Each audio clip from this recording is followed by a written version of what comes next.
جناب قاضی محمد شاہد حسین قاسمی صاحب جو قاضی شریعت ہیں دھنباد کے، آپ تشریف لائیں اور اس معتبر اور مقدس اجلاس کا آغاز قرآن کریم کی آیتوں سے فرمائیں۔ جناب حاجی الحاج محمد عارف صاحب جو ناظم جامعہ رحمانی کے، گزارش ہے کہ آپ بھی اسٹیج پر تشریف لیں۔ جناب الحاج محمد عارف رحمانی صاحب۔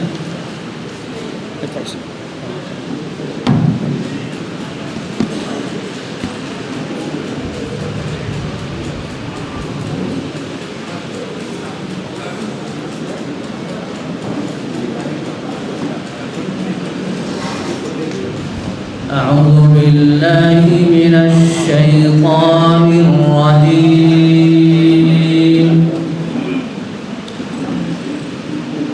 بسم الله الرحمن الرحيم.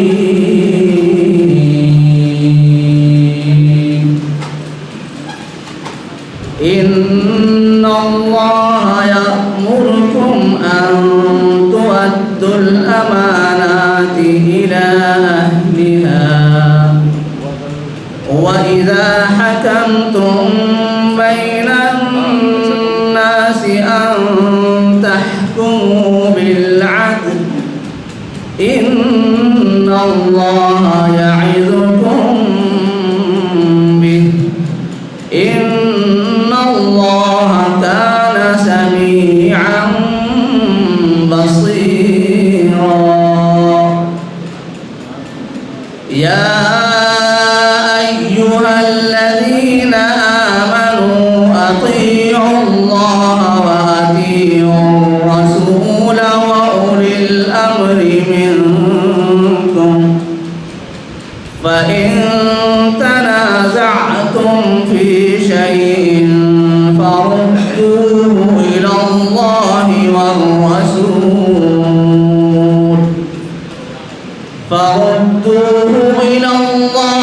والرسول إن كنتم تؤمنون بالله واليوم الآخر ذلك خير وأحسن تأويلا.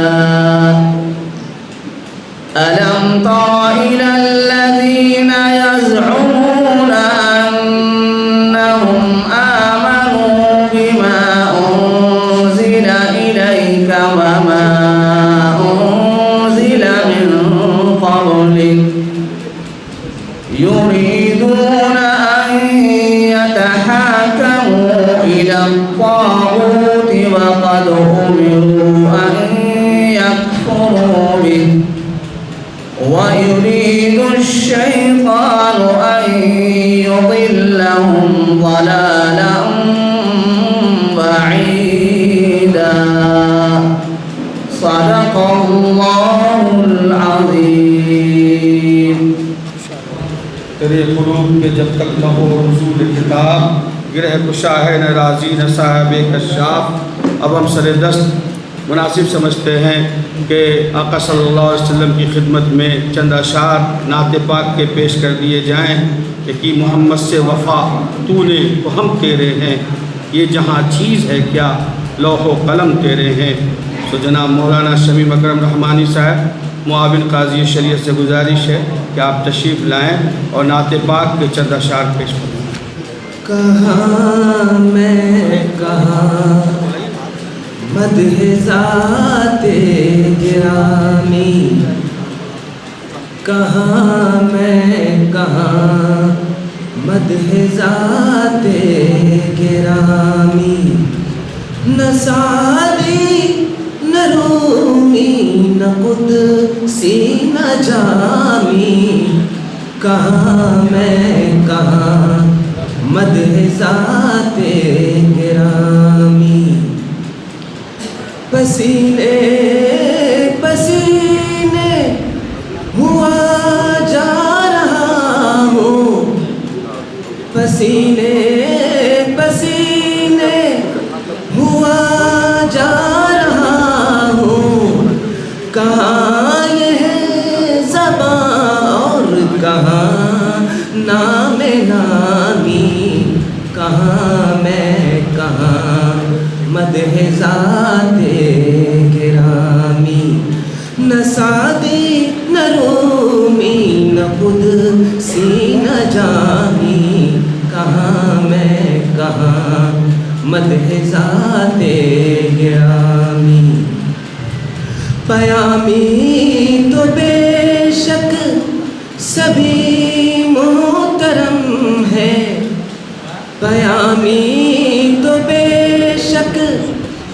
بھی محترم ہے مگر اللہ اللہ خصوصی بیامی. کہاں میں کہاں مدح ذات گرامی. نہ سعدی نہ رومی نہ قدسی نہ جامی. کہاں میں کہاں مدح ذات گرامی. فلک سے زمین تک ہے جشن چراغاں. فلک سے زمین تک ہے جشن چراغاں کہ تشریف لائے ہیں شاہ رسولاں. خوشا جلوے ماہتاب مجسم. خوشا جلوے ماہتاب مجسم. زہے آمد آفتاب تمامی.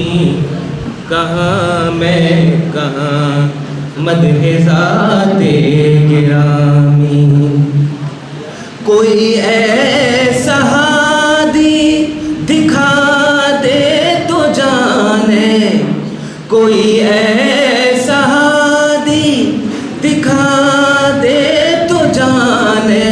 کوئی ایسا محسن بتا دے تو جانے. کبھی دوستوں پر نظر احتسابی. کبھی دوستوں پر نظر احتسابی. کبھی دشمنوں سے بھی شیریں کلامی. کہاں میں کہاں مدح ذات گرامی. اطاعت کا اقرار بھی ہر قدم پر. اطاعت کا اقرار بھی ہر قدم پر. شفاعت کا اقرار بھی ہر نظر میں. اصولاً خطاؤں پہ تنبیہ لیکن اصولاً خطاؤں پہ تنبیہ لیکن. مزاجاً خطا کار بندوں کے حامی. کہاں میں کہاں مدح ذات گرامی. نہ سعدی نہ رومی نہ قدسی نہ جامی. کہاں میں کہاں. جو مہمانان گرامی آ رہے ہیں نشستیں دیکھ لیں کدھر خالی ہے، اسی حساب سے ادب کے ساتھ ان کو بٹھائیں. میں گزارش کروں گا مشہور و معروف عالم دین اور ہمارے بہت سینئر قاضی جو بیگوسرائے کے قاضی ہیں اور اب تک قضا کی خدمت انجام دے رہے ہیں، جناب حضرت مولانا عبدالعظیم حیدری صاحب سے گزارش ہے کہ آپ اسٹیج پہ تشریف لے آئیں. میں رضاکار سے کہوں گا کہ آپ ان کو ادب کے ساتھ سہارا دیتے ہوئے اسٹیج تک لے آئیں. جناب مولانا احسان صاحب قاسمی جو قاضی شریعت ہیں روہتاس کے ڈیری اونسوں، آپ بھی اسٹیج پر تشریف لے آئیں. اسی طرح سے جناب مولانا ابوالکلام صاحب شمسی جو سپول ضلع سے تعلق رکھتے ہیں اور آپ محترم رکن ارباب حل و عقد ہیں، جناب مولانا ابوالکلام صاحب شمسی جو ایک طویل عرصے تک ان کی خدمات ہمیں حاصل رہی ہیں، آپ اسٹیج پر تشریف لیں. حاضرین گرامی، امارت شریعہ بہار اڑیسہ جھارکھنڈ کے مسلمانوں کے لیے وہی حیثیت رکھتی ہے جیسے ہر انسانی جان کے لیے آکسیجن کی حیثیت ہے اور ہر ذی روح کے لیے آکسیجن کی حیثیت ہے. امارت شریعہ ہماری شناخت کا اور ہمارے امتیاز کے لیے اساس ہے اور ہماری سعادت اور فخر و مباحات کا ذریعہ ہے، جس کے تعلق سے ملک کے تمام بزرگان دین نے اور اکابر علماء کرام نے قابل رشک اظہار فرمایا ہے۔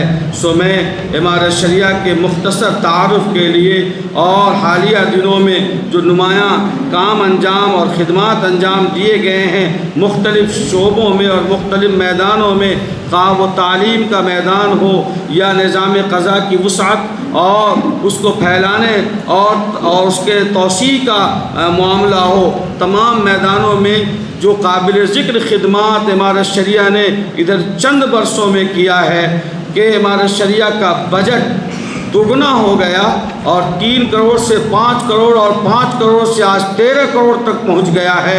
یہ بات ارکان ارباب حل و عقد کے لیے اور ہم خدام کے لیے اور ہم تمام مخلصین و محبین کے لیے قابل سعادت ہے کہ ہمارے قدم بڑھ رہے ہیں اور بڑھتے چلے جا رہے ہیں انشاءاللہ، اور یہ قدم مخدوم و محترم حضرت امیر شریعت دامت برکاتہم العالیہ کی مخلصانہ قیادت و سیادت میں بڑھتے رہیں گے انشاءاللہ۔ میں امارت شریعہ کے فعال و متحرک مشہور و معروف عالم دین نائب ناظم جناب حضرت مولانا مفتی سہراب صاحب ندوی قاسمی سے گزارش کرتا ہوں کہ آپ تشریف لائیں اور اس تعلق سے اپنے واقعی خطاب کا اور خیالات کا اظہار فرمائیں۔ بسم اللہ الرحمن الرحیم۔ محترم حاضرین کرام،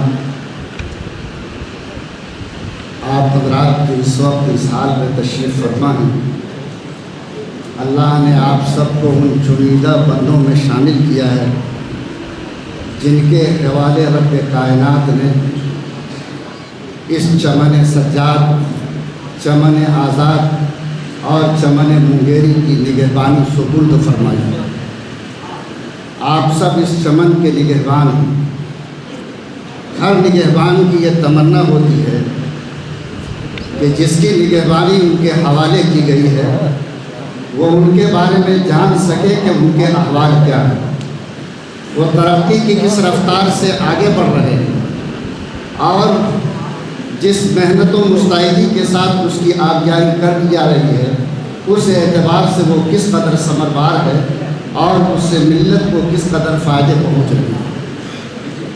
میں یہ چاہتا ہوں کہ حضرت امیر شریعت دامت برکاتہم جو آپ سب کے سامنے جلوہ افروز ہیں، جب سے اللہ تعالیٰ نے نظام امارت ان کے حوالے فرمائی اور انہوں نے اپنے بزرگوں کے نقش قدم کو سامنے رکھ کر اس کاررواں کو آگے بڑھانے کی قیادت قبول فرمائی ہے، اس 3 سالہ دور میں امارت شریعہ کا یہ کاررواں کس تیزگامی کے ساتھ، کس مستعدی کے ساتھ اپنی منزل کی طرف رواں دوا رہا، اس کی جھلک آپ کے سامنے آئے تو یقیناً آپ کا حوصلہ بڑھے گا، اور ہم سمجھتے ہیں کہ اللہ نے جو نگہبانی آپ کو سپرد فرمائی ہے آپ کے دل میں یہ بات آئے گی کہ نگہبانی بھی ٹھیک ہو رہی ہے اور کاررواں بھی بامقصد طریقے پر اپنی منزل پر رواں دوا ہے۔ ہمارے شریعہ کے بنیادی بہت سارے شعبے ہیں، سب سے اہم اور بنیادی شعبہ دارالقضاء کے نظام کا ہے۔ حضرت امیر شریعت دامت برکاتہم کے حوالے جب ہمارے شریعہ کی قیادت ہوئی اس وقت تمام دارالقضاء کی تعداد آپ سوچ سکتے ہیں کہ 100 سال کا وقفہ گزرا ہے، اس میں 71 کی تعداد۔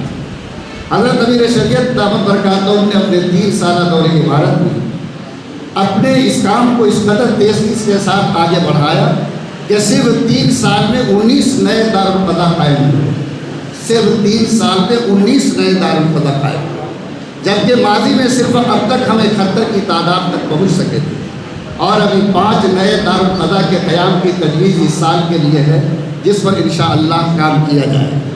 دارالافتاء کا نظام ہمارے شریعہ میں چلتا ہے، اس وقت تک جو استفتاء کے لیے آتے تھے مراسلے وہ یا تو ڈاک سے آتے تھے یا دستی آتے تھے۔ حضرت امیر شریعت نے فرمایا کہ زمانہ تو بڑا آگے بڑھ گیا ہے، ای میل کا استعمال کیا جائے، واٹس ایپ پر بھی استفتاءات وصول کیے جائیں، چنانچہ اس کو بھی آگے بڑھایا گیا، اور آج آپ کو حیرت ہوگی کہ جب اس کو کام میں لیا گیا، ای میل کا سہارا، واٹس ایپ کا سہارا اور کمپیوٹر کے ذریعے جو استفتاحات کے انداز میں منگائے جا سکتے ہیں اور ان کا جواب ارسال کیا جا سکتا ہے، تو ہم کہہ سکتے ہیں کہ 2 گنا لوگوں کے سوالات میں بھی اضافہ ہوا اور نہایت تیزی کے ساتھ اس کا جواب دینا بھی آسان ہو گیا۔ امارت شریعہ کا ایک شعبہ تبلیغ ہے۔ امارت شریعہ کے اس شعبے میں بڑی تعداد میں علماء بحال ہیں جو دعوت و تبلیغ کی محنت کرتے ہیں، سال بھر ان کے اسفار رہتے ہیں۔ حضرت امیر شریعت صابر رحمۃ اللہ علیہ کے زمانے میں اس پہ ذرا بحالی میں اضافہ کیا گیا، لیکن وہ تعداد بھی آگے بڑھ کر کے 45 تک پہنچی تھی۔ حضرت امیر شریعت مجلس اللہ نے اپنے 3 سالہ دور امارت میں ہمیں اس بات کے لیے پابند بنایا کہ بڑی سے بڑی تعداد میں اس شعبے میں آپ بحال کریں تاکہ تمام اضلاع اور ان کے جو گاؤں وغیرہ ہیں ان سے یہ شکایت نہیں آئے کہ سالانہ لوگ میرے تک نہیں پہنچ سکے، اس کو اور قوت کے ساتھ آگے بڑھایا جائے۔ میں نے لگاتار 3 سال میں ان کے لیے انٹرویوز رکھے، لوگوں کو بحالیوں کے لیے بلایا، اور آپ کو خوشی ہوگی کہ 3 سال میں مزید 45 علماء اس شعبے میں بحال کیے گئے، اور ویکینسی ابھی بھی موجود ہے۔ ہر سال حضرت کے حکم سے ہم لوگ ویکینسی نکالتے ہیں، اور آپ سے بھی اپیل کرتے ہیں کہ ایسے علماء جو اس خدمت کے لائق اپنے کو سمجھتے ہیں انہیں رجوع کرائیں تاکہ ان سے استفادہ کیا جا سکے۔ 45 علماء کا اضافہ صرف 3 سال میں کیا گیا۔ امارت شریعہ کے وفود کے دورے ہوتے تھے، عام طور پر وفود کے دورے 5 سے 7 تک ہوا کرتے تھے، لیکن آپ کو خوشی ہوگی کہ حضرت امیر شریعت نے باقاعدہ ہمیں اس نظام کا پابند بنایا کہ کم سے کم 15 وفود کے دورے سالانہ کیے جائیں، اور آپ کو خوشی ہوگی کہ ابھی گزشتہ 3 سالوں سے پابندی کے ساتھ 15 وفود کے دورے کرائے جاتے، جس سے نہ صرف امارت شریعہ کے تعارف میں توسیع ہوتی ہے بلکہ مالیاتی شعبے کو بھی غیر معمولی فائدہ پہنچتا ہے۔ امارت شریعہ کا ایک بڑا شعبہ تعلیم تنظیم کا شعبہ ہے۔ ظاہر ہے یہ تنظیم کے شعبے میں جو ہمارے گاؤں میں یونٹ قائم ہے جس کو نقیب اور نائب نقیب کہتے ہیں، حضرت امیر شریعت صابر رحمۃ اللہ علیہ نے اپنی زندگی میں یہ فرمایا تھا کہ ضلع کے اعتبار سے تنظیموں کو منظم کیا جائے، بلاغ تک پہنچا جائے۔ ہم لوگوں نے 9 ضلع میں ان کی حیات میں اس کام کو پورا کیا تھا۔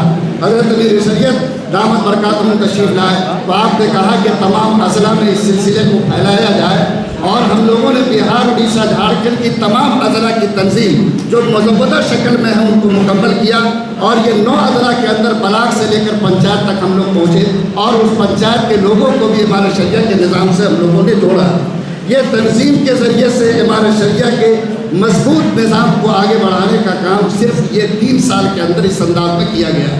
آپ کو خوشی ہوگی کہ کئی ضلع میں نقبہ کے اجتماعات ہوئے، اور الحمدللہ ان نقبہ کے اجتماعات سے بھی بڑا فائدہ پہنچا۔ تعلیم کے شعبے میں آپ جانتے ہیں کہ دارالعلوم اسلامیہ قائم ہے، جہاں بچوں کی تعداد حضرت کے زمانے میں بڑھی ہوئی ہے، اور وہاں ماشاءاللہ تعمیری کام جو رکا ہوا تھا حضرت کی اجازت سے وہ تعمیری کام کا سلسلہ بھی شروع ہوا۔ یہ آپ کا المعہد العالی ہے جہاں آپ بیٹھے ہوئے ہیں، الحمدللہ اس پر بھی حضرت کی بہت ہی محبت کی گہری نظر ہے، اور آپ کے شعبے کو بھی مضبوط اور مستحکم بنانے کے لیے مکمل طور پر اپنے فکر سے، اپنے توجہ سے اس کو وسعت دے رہے ہیں، اور یہ کام الحمدللہ بڑی مضبوطی کے ساتھ آگے بڑھ رہا ہے۔ امارت شریعہ کے تعلیمی سلسلے میں آپ جانتے ہیں مکاتب کی تعداد ہے۔ حضرت جب امارت شریعہ کی قیادت سنبھالا اس وقت مکاتب کی تعداد صرف 100 تھی۔ حضرت نے فرمایا کہ ہم لوگ وظیفہ دے کر کے صرف مکتب چلائیں، آپ خود کفیل مکاتب کا نظام جاری کیجیے۔ آپ کو خوشی ہوگی کہ 3 سال کے اندر مزید 100 مکاتب کا اضافہ کیا گیا، اور آج ہمارا شریعہ کے سائے میں 200 مکاتب کے نظام چل رہے ہیں۔ آپ دیکھیں تحفیظ القرآن کا شعبہ یہاں چلتا ہے، جہاں بلواری شریف کے طلبہ حفظ کرتے ہیں۔ یہاں حفظ کے ایک استاد تھے، حضرت نے اپنے زمانے میں 2 استاد وہاں رکھوائے، اور آپ نے فرمایا کہ اس بچے صرف حفظ کی تعلیم نہیں حاصل کریں گے بلکہ آپ نے وہاں نئے کمیونیکیشن لگا کر کے بچوں کو حفظ کے ساتھ عربی کی تعلیم بھی ملے، اور بھی صلاحیت کو اس کے نکھارا جائے۔ اس کے لیے بھی آپ نے مکمل طور پر اس کو ایسا ڈیکوریٹ کر دیا ہے تاکہ یہ بچے حفظ قرآن کے ساتھ دوسری تعلیم سے بھی اپنے آپ کو استوار کر سکے۔ ہمارے شریعہ کے اسکول کا نظام چلتا تھا، حضرت کی قیادت سے پہلے صرف 5 اسکول کے نظام تھے جس میں ہمارے شریعہ کی طرف سے اسکولی نظام چل رہے تھے۔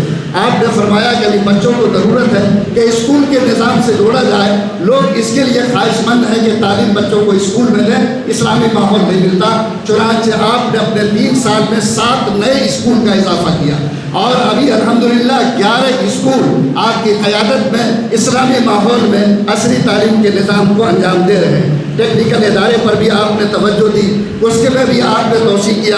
ہاسپٹل کا نظام آپ سامنے دیکھ رہے ہیں، اس سے پہلے وہ کشش اس کے اندر نہیں تھی، ڈاکٹروں کی بھی وہ تعداد نہیں تھی، اور بھی بہت سارے یونٹس اس میں نہیں تھے۔ حضرت نے اپنی قیادت میں اس میں کئی پہلوؤں سے اضافہ کیا، اس کو پرکشش بنانے اور پٹنہ جیسے شہر میں اس میں لوگ زیادہ سے زیادہ علاج سے فائدہ اٹھائیں۔ اس کے لیے حضرت نے اس انداز میں اس کو ڈھالا ہے کہ آپ ابھی جائیں گے تو انشاءاللہ آپ کو خوشی ہوگی کہ نظام میں کھلا ہوا بدلاؤ آپ کو اپنی آنکھوں سے دکھائی دے گا۔ یہ جو عمارت شریعہ میں بلڈنگ وغیرہ کی تعمیر کا کام ہوتا ہے، پہلے وہ ایک محدود شکل میں شعبہ تھا۔ آپ نے اپنی قیادت کے بعد فرمایا کہ دارالمشاری یعنی پروجیکٹ مینجمنٹ کے اعتبار سے باقاعدہ شعبہ قائم کیا جائے، اور اس شعبے کے ذریعے سے تمام طرح کی منصوبہ بندی ہو، نقشہ سازی ہو، اس کام کیا جائے۔ آپ کو خوشی ہوگی کہ باقاعدہ مینجمنٹ کا یہاں شعبہ قائم ہوا۔ حضرت نائب امیر شریعت نے شروع میں اس کی نگرانی فرمائی، ابھی جناب الحاج احسان الحق صاحب اس کی نگرانی کر رہے ہیں، اور آپ کو خوشی ہوگی کہ ابھی مدھوبنی میں جو ہاسپٹل بن رہا ہے اور دارالقضا جو سپول میں تعمیر ہو رہا ہے، اس طرح کے جتنے پروجیکٹس ہیں اس کی نگرانی وہاں سے ہو رہی ہے، جس میں باقاعدہ انجینئرس بھی ہیں اور دوسرے ایسے ذمہ دار لوگ ہیں جو پوری ایمانداری کے ساتھ صحت کے ساتھ اس کام کو آگے بڑھا سکیں۔ یہ پورا دارالمشاری کے ذریعے سے تعمیرات کے شعبے کو باقاعدہ مضبوطی کے ساتھ منصوبہ بند کر دیا گیا۔ عمارت شریعہ کے جو اور شعبے ہیں ان میں ایک بڑا شعبہ ہے تحفظ مسلمین کا۔ آپ سب جانتے ہیں کہ مسلمانوں کے جان و مال ایمان کی حفاظت بڑی ذمہ داری ہے۔ حضرت کی قیادت کے بعد UCC کا معاملہ آیا، حضرت کی قیادت کے بعد آپ کے اوقاف کے تحفظ کا مسئلہ آیا۔ UCC کے زمانے میں کروڑوں دستخط کر کے بھیجے گئے اور سرکار کو اس بات کی طرف متوجہ کیا گیا، اور آپ جانتے ہیں کہ جو محنت عمارت شریعہ نے شروع سے اپنے طور پر ایسے حالات میں کی، اس محنت کو بہتر انداز میں مثالی بنا کر پیش کرنے کی کوشش کی گئی۔ ابھی جب اوقاف کے تحفظ کا مسئلہ آیا تو اس میں شروع سے لے کر آخر تک جو کوششیں کی گئی، سینکڑوں جلسے کیے گئے، احتجاجی جلوس ہوئے، بہت سارے پریزنٹیشن دیے گئے۔ خود حضرت امیر شریعت بنفس نفیس پورے ملک کا دورہ کیا، بہار کے جلسوں میں گئے، وہاں لوگوں کو اس طرح متوجہ کیا کہ ایک ایسی ٹیم تیار ہو جائے جو اس کی خطرناکی کو سمجھ سکے، اور اس کی خطرناکی کو سمجھ کر اس کے رد کے لیے اور مخالفت کے لیے ایک مضبوط ایسی ٹیم تیار ہو، تاکہ یہ بل نہیں بلکہ اب جب ایکٹ بن چکا ہے تو یہ واپس کرایا جا سکے۔ اور اس سلسلے میں ہمارے شریعہ کی تحریک ابھی بھی جاری ہے۔ آپ کو معلوم ہے کہ بیت المال کا نظام ہمارے شریعہ میں قائم ہے۔ بیت المال کے تعلق سے لوگوں کے ذہن میں بڑی باتیں آتی ہیں۔ آپ کو حیرت ہوگی کہ حضرت نے اپنی قیادت کے بعد سب سے پہلا کام یہ کیا کہ پورے بیت المال کے نظام کو کیش لیس کر دیا، یعنی کوئی بھی لین دین 5000 سے اوپر کا نقد نہیں ہوگا، بلکہ وہ باقاعدہ چیک کے ذریعے سے ہوگا۔ آپ اگر 2000 روپے لے کر کے بھی بیت المال جائیں اور کہیں کہ آپ اس کو لیجئے تو وہ آپ کو منع کر دے گا، کہے گا ہمارے مبلغ کو کہ اکاؤنٹ میں ڈالو اور پھر اس کی سلپ جمع کرو، ہم اس کو کیش نہیں لے سکتے ہیں۔ یعنی اس طریقے سے اس کو کیش لیس کر دیا گیا کہ کوئی بھی آدمی نقدی کوئی بھی معاملہ اس بیت المال کے ذریعے سے نہیں کر سکتا۔ اس بیت المال میں سامان کی خریداری ہوتی تھی، آپ نے اس کو منظم کرنے کے لیے باقاعدہ فرمایا کہ کوئی عام آدمی سامان نہیں خریدے گا، بلکہ پرچیزنگ کمیٹی آپ نے بنا دی، اور یہ کہا کہ یہ پرچیزنگ کمیٹی ہی تمام سامانوں کی خریداری کرے گی، اور ناظم کی اجازت اور شریعت کی منظوری کے بعد وہ کام انجام پائے گا، تاکہ یہ کام بالکل شفاف رہے اور سامان کی خریداری میں کسی قسم کی کمی بیشی یا کسی قسم کے شک و شبہ کی گنجائش باقی نہ رہے۔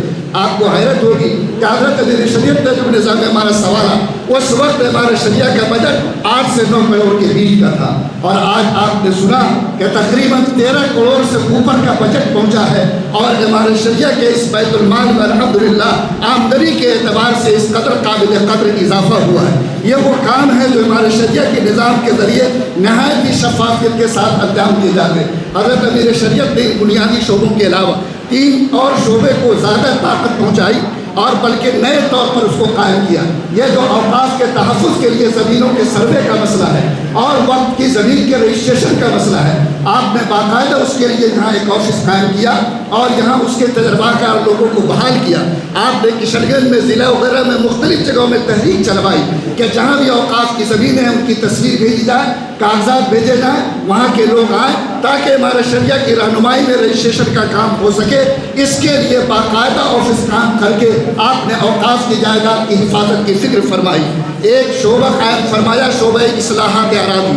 عمارت شریعہ کی زمینیں مختلف جگہ پھیلی ہوئی ہیں, ان کے کاغذات کو دیکھا گیا تو سب اپنے اعتبار سے قانونی طور پر کمزور تھی. حضرت نے کہا کہ ایسے کام نہیں چلے گا, ہماری سینکڑوں کی پراپرٹی ہے. آپ نے باقاعدہ شعبہ اصلاحات اراضی قائم کر کے ایک اے ڈی ایم جو ریٹائر تھے ہمارے جناب عبدالوہاب صاحب, ان کو باقاعدہ بحال کیا اور انہوں نے بڑی محنت کے ساتھ 3 سال میں ہمارے شریعہ کی تمام جائیداد کو قانونی اعتبار سے مستحکم کیا. اور اس کے علاوہ بھی ملت کو جب زمینی معاملات میں مشورے کی ضرورت ہوتی تو وہ سابق DCLR بھی رہ چکے ہیں, اس لیے ان کے ذریعے سے ان کو طاقت مل رہی ہے. لوگوں کے معاملات آتے تھے, ہمارے شریعہ کے معاملات آتے تھے, صلاح مشورے کے لیے ہائی کورٹ کا وکیل ڈھونڈنا پڑتا تھا. کتنی وکیل کے رابطے میں رہا جائے گا؟ آپ نے فرمایا کہ نہیں, اتنے بڑے ادارے میں باقاعدہ ایک وکیل بحال ہوگا. آپ نے یہاں ہائی کورٹ کے وکیل کو بحال فرمایا اور کہا کہ ملت کے جتنے مسائل آتے ہیں, ہمارے شریعہ کے جو مسائل ہیں باقاعدہ وہ دیکھیں گے. آپ کو حیرت ہوگی کہ بچے سب جب اسٹیشن پر پکڑے گئے اور جب ان کو جیل میں ڈالا گیا, ان کے استاد کے لیے سزا کا اعلان ہوا. اس طریقے سے بہت سارے معاملات جو سیتامڑھی اور دوسری جگہ میں ہوئے, وکیل صاحب رات دن سرگردہ رہ کر ان لوگوں کا بیل کرانا, ان لوگوں کا مقدمہ لڑنا, یہ ساری خدمت الحمدللہ اس کے ذریعے سے انجام دے رہے. ایک شعبہ امور مساجد ہے, اس کام میں کام بڑھا تھا لیکن رک گیا تھا. ابھی آپ نے فرمایا کہ یہ امام دراصل منبر و محراب پہ ہمارے نمائندے ہیں, ان کے ساتھ منضبط رہنا, مضبوط ان کے ساتھ تنظیمی ڈھانچہ بننا یہ بہت ضروری ہے. آپ نے پٹرے کی سطح پر یہ کام شروع کرایا, 5 آدمی کو ابھی اس پر لگایا ہے تاکہ ایک ایک مسجد تک پہنچ کر امام صدر سیکریٹری کے نمبرات جمع کیے جائیں اور پورے بہار, اڑیسہ, جھارکھنڈ کی شکل میں ائمہ کرام کا یہ مضبوط ڈھانچہ تیار کیا جائے. حاضرین گرامی, میں نے آپ کے سامنے عمارت شریعہ کے 3 سالہ کارکردگی کی تصویر پیش کی ہے. خود حضرت امیر شریعت آپ کے سامنے ہے. آپ سب لوگ اخبارات اور سوشل سائٹ کے ساتھ منسلک رہتے ہیں. میں پوری ذمہ داری کے ساتھ یہ کہہ سکتا ہوں کہ 3 سالہ دور عمارت میں حضرت امیر شریعت کی فکر مندی, ان کی مستعدی اور ان کے رفقا کی تعاون کے ساتھ جو کام آگے بڑھا, یقینی طور پر وہ نہ صرف قابل قدر ہے, قابل صد شکر بھی ہے. اور آپ جیسے نگہبانوں کو مجھے یہ کہنے میں کوئی حرج محسوس نہیں ہوتا کہ آپ اس بات پر پورے طور پر مطمئن رہیں کہ آپ نے اپنا چمن جن کے حوالے کیا ہے وہ نہ صرف یہ کہ وقتی طور پر بلکہ یہ سوچ کر کے یہ ملت کا سرمایہ ہے, امت کی امانت ہے, اور یہ اس کشتی کو کھیونہاری کے ساتھ کنارے تک پہنچانا ان کی ذمہ داری ہے. اس پوری فکر مندی, احتیاط, ہوش مندی, فکر ارجمند کے ساتھ اس کارواں کو وہ آگے بڑھاتے رہے ہیں. اللہ تعالیٰ سے دعا کیجیے کہ اللہ میرے کارواں کو سلامت رکھے اور اس کارواں کو بھی سلامت رکھے, اور آپ حضرات کی نگہبانی میں اسی ترقی اور تیزگامی کے ساتھ یہ قافلہ آگے بڑھتے رہے. والسلام علیکم. جزاکم اللہ.